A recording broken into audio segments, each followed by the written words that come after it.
Family planning operation ಆದ್ಮೇಲೆ ಅಂದ್ರೆ ಮಕ್ಕಳು ಬಂದ ಆಪರೇಷನ್ ಆದ್ಮೇಲೆ ಮನಸ್ಸು ಬದಲಾಗಿ ಇನ್ನೊಂದು ಮಗು ಬೇಕು ಅನ್ಸಿದ್ರೆ is it possible? Yes, it is definitely possible. ನಮಸ್ತೆ, ನಾನು ಡಾಕ್ಟರ್ ಶಿಲ್ಪಾ. ಲೈಫಲ್ಲಿ ಕೆಲವು ಸರ್ಕಮ್ಸ್ಟಾನ್ಸಸ್ ಚೇಂಜ್ ಆದಾಗ ಅಂದ್ರೆ ಆಪರೇಷನ್ ಆದ್ಮೇಲೇನು ಇನ್ನೊಂದು ಮಗು ಬೇಕು ಅಂತ ಬಹಳಷ್ಟು ಕಪಲ್ಸ್ ಆಸೆ ಪಡ್ತಾರೆ. ಆದ್ರೆ ಅವರು ತಮ್ಮ ಡಾಕ್ಟರ್ ಬಳಿ ಇದನ್ನ ಹೇಳ್ಕೊಳಕ್ಕೆ ಮುಜುಗರ ಪಡ್ತಾರೆ. ಡೋಂಟ್ ವರಿ, ಇದರಲ್ಲಿ ಜಡ್ಜ್ ಮಾಡೋಕೆ ಏನೂ ಇಲ್ಲ. ಬದಲಾಗಿ ಮೆಡಿಕಲ್ ಸೈನ್ಸ್ ಅಲ್ಲಿ ಇದಕ್ಕೆ 2 ಎಕ್ಸಲೆಂಟ್ ಆಪ್ಷನ್ಸ್ ಅವೈಲೇಬಲ್ ಇದೆ. ಆಪ್ಷನ್ 1, ಟ್ಯೂಬಲ್ ರೀಕೆನಲೈಸೇಷನ್ ಸರ್ಜರಿ ಅಥವಾ ಟ್ಯೂಬಲ್ ರಿವರ್ಸಲ್ ಸರ್ಜರಿ. ಅಂದ್ರೆ ಆಪರೇಷನ್ ಟೈಮ್ ಅಲ್ಲಿ ಕಟ್ ಮಾಡಿರೋ ಫೆಲೋಪಿಯನ್ ಟ್ಯೂಬ್ಸ್ ನ ಮತ್ತೆ ಮೈಕ್ರೋ ಸರ್ಜರಿ ಮೂಲಕ ಮರು ಜೋಡಣೆ ಮಾಡುವಂತಹ ಆಪರೇಷನ್. ಆದ್ರೆ ಇದರ ಸಕ್ಸೆಸ್ ನಿಮ್ಮ ಏಜ್ ಹಾಗೂ ಎಷ್ಟು ಹೆಲ್ದಿ ಟ್ಯೂಬ್ ಉಳಿದಿದೆ ಇದ್ರ ಮೇಲೆ ಡಿಪೆಂಡ್ ಆಗಿರುತ್ತೆ.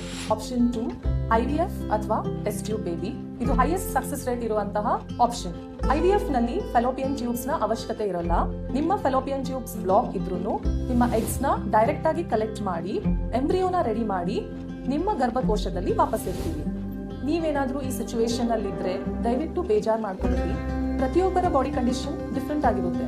ನೀವು ಒಮ್ಮೆ ಕನ್ಸಲ್ಟೇಷನ್ಗೆ ಬಂದ್ರೆ ನಿಮಗೆ ಸ್ಕ್ಯಾನ್ ಮಾಡಿ ನಿಮಗೆ ಯಾವ ಆಪ್ಷನ್ ಸೂಟ್ ಆಗುತ್ತೋ ಅನ್ನೋದನ್ನ ಸಜೆಸ್ಟ್ ಮಾಡ್ತೀವಿ. ಅಂಜಿಕೆ ಬಿಡಿ, ಭರವಸೆ ಇಡಿ.